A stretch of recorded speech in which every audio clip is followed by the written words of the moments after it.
Right, so I'm not sure if most people have heard or not, but going on in Virginia right now, the governor and a lot of the state house and whatnot are calling for and trying to implement more gun control laws. And there was a rally today, and I think there was thousands of gun owners, pro-gun people that turned up. So I'm sure I would have heard by now. But it's also an issue in Canada right now, and you have Justin Trudeau and a lot of city councilors, mayors calling for gun control. And I think it's a big issue. And I seen this tweet and I thought I'd make a video about it because, like, I mean, in Canada, it's a big issue. In the States, it's a big issue. And it should be a big issue. And it's an issue that a lot of people, especially people on the right, that's an issue that a lot of times they kind of give in and be like, oh, well, yeah, gun control is a good thing, or at least, you know, not full on gun bans, but how we have it in Canada, it's good, but it really isn't. And I seen this, so I'll read it. In areas where the Ku Klux Klan took control, almost universally the same thing was done to disarm the Negroes and leave them defenseless, said the civil rights attorney Albion Torgi. The Ku Klux Klan was America's first gun control group slash domestic terrorist organization. And that is a commonality among totalitarian, fascist, communist, I don't care what you want to call it, groups is they implement gun control, usually flat out gun bans, but in an area like the States and even Canada to an extent, they can't go from where the laws are now to a full on gun ban because even a lot of the moderates, a lot of non gun owners wouldn't even go for that. So, how they do it is they go piece by piece, inch by inch, and before you know it, it's all gone. And that's why for all the people that are like, oh, well, they should ban the semi-autos. And when they're talking about those guns, they're really thinking of full autos, which already are illegal in Canada and fairly heavily regulated in the States. And so I mean, there already is pretty heavy regulation, but yet they still like. And the other thing too is that a lot of these people are calling for laws that already exist. I mean, in Canada, you have people who think that you don't even need a license, you don't even need a background check. I mean, in the States too, the States, you need a background check in every state, but yet you have all these people calling for background checks. Well, you're calling for something that already exists. You're just wasting people's time. And that's the one thing about the gun issue, even compared to other issues, it's one of the issues where people are most ignorant on. Even a lot of conservatives I talk to, like, I mean, they can't tell you how to get a restricted gun in Canada. They can't tell you the different gun laws state to state. I mean, most people calling for gun control in the states don't even recognize that the gun control laws in the states vary very drastically. So there's a lot of aspects to this, but the first thing being is that if you're at all the least bit concerned about your freedoms, which I mean anybody in the right mind should be, but I mean a lot of people on the left aren't.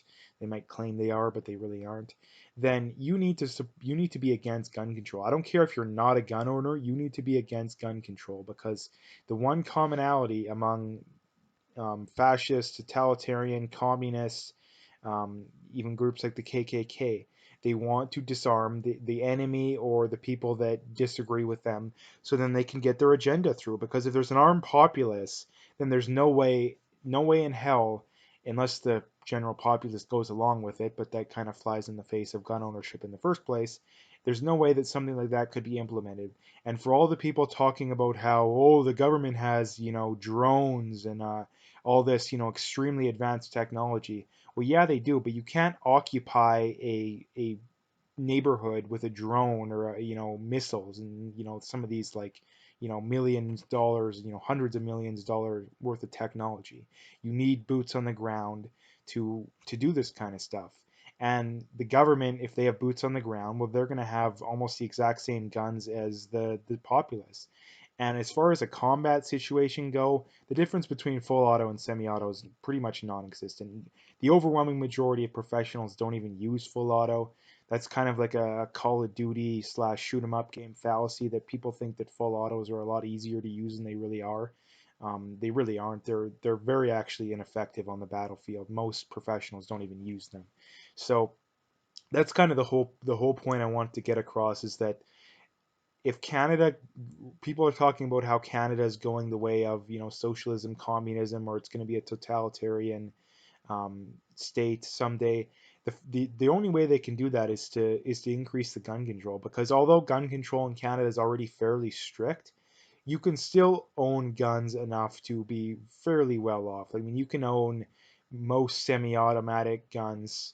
You can own, I mean, there's even a handful of very effective semi-automatic guns you can own that are non-restricted.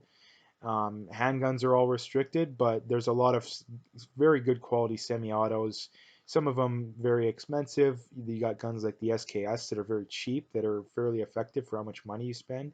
But in Canada, you can still be fairly well armed. That's the one thing, the fallacy between Canada and the States. Another thing is that as when it comes to rifles, you can be pretty much as well armed in Canada as you can be in the States. There's really not much of a difference. The difference is just the PAL aspect of it. I mean, you can shoot semi-autos in your backyard as long as they're non-restricted all you want, same as you can in the States. You have the magazine restriction laws in Canada, but those are one of the stupidest things I think anyone can possibly imagine, because anyone with a brain knows that a criminal with a 70 IQ could figure out how to turn those mags into 30 round mags. So um, I've kind of jumped around a lot on this topic, but like I said, the main point being is that for a totalitarian government to exist, for a oppressive government to exist, they need to have strict gun control. That's a need. That's one of the few things that is an absolute must need to do. And if you don't want that kind of stuff to happen here, which for all the people that scoff, oh, that'll never happen here, how do you know? How do you know? I mean, the more people that have your opinion, the more likely it is. That's one thing I'll point out. And even if it isn't, what's the harm in not having it? Like I said before, and I'll say again, stricter gun control doesn't reduce crime. I've made so many videos about that. I will keep making videos about that. And I'm not going to blabber on about all the reasons for that kind of stuff. You can go look those up yourself.